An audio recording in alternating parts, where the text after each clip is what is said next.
Hello, and welcome to this short video talking about Kubit's breakdown feature. A breakdown is accessible by nearly every type of report in Kubit, but this video we're going to focus primarily on how to use it in query. A breakdown is essentially a way to see more context about your results based on the value of the different fields that you're sharing with Kubit. Now, what does that mean? The data sets that you share with us are essentially rows and columns. Think of a field like a column in an Excel spreadsheet, and a breakdown simply lets you pivot or group by the value of that column. You can find the breakdown in the Group By section on most of our reports, and when you click into it, you'll get a list of all of the fields available for breakdowns within Kubit. As you can see, I've got things like app, country, if a customer is auto renewal or not, etc. These are extremely useful, as I mentioned, when you want to see more context about your results, and simply knowing top line counts of, in this case, counting the purchase subscription events isn't enough.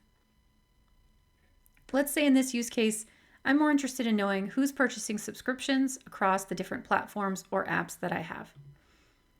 If I add app to my breakdown and I re-execute, rather than getting a single line of a result, I'll actually see those results broken into the iOS and Android groups, as well as an overall group that's going to give me the total for each day.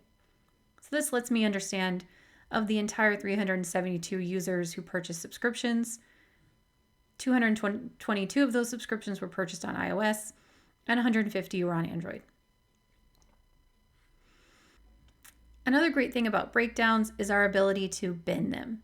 And when we say binning, basically what we mean is taking these different values within the field and maybe grouping them even further so that they're easier to read and understand.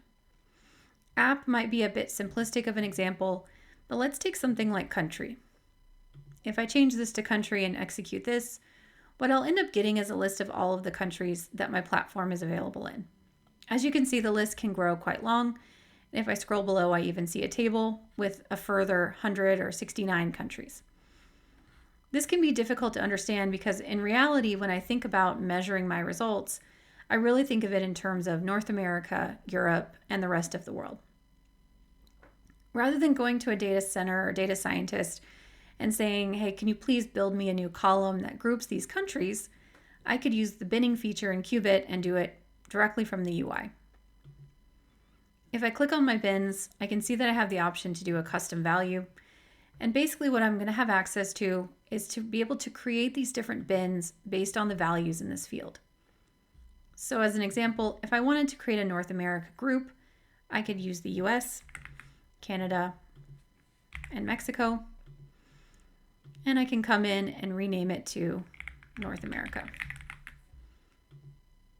Then I can create another group for Europe, and let's just pull a few in here.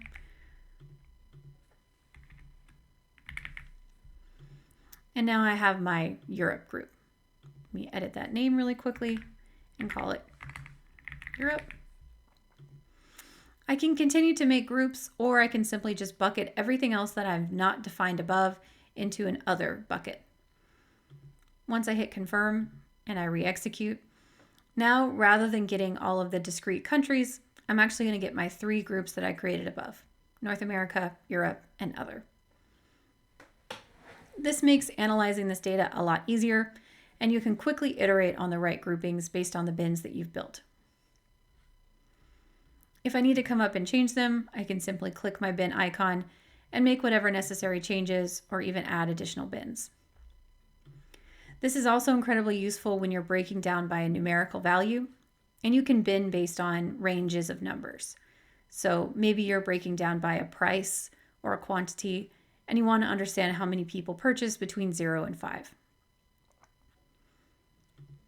Once I've created the bins that I need, let's say I want to share this with my colleagues, and this is a standard definition that the rest of the business should use.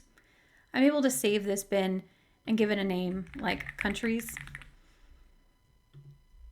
And once I do that, everybody will be able to access it using our binning feature from this dropdown right here. I hope you enjoyed this breakdown session, and please let us know if you have any questions.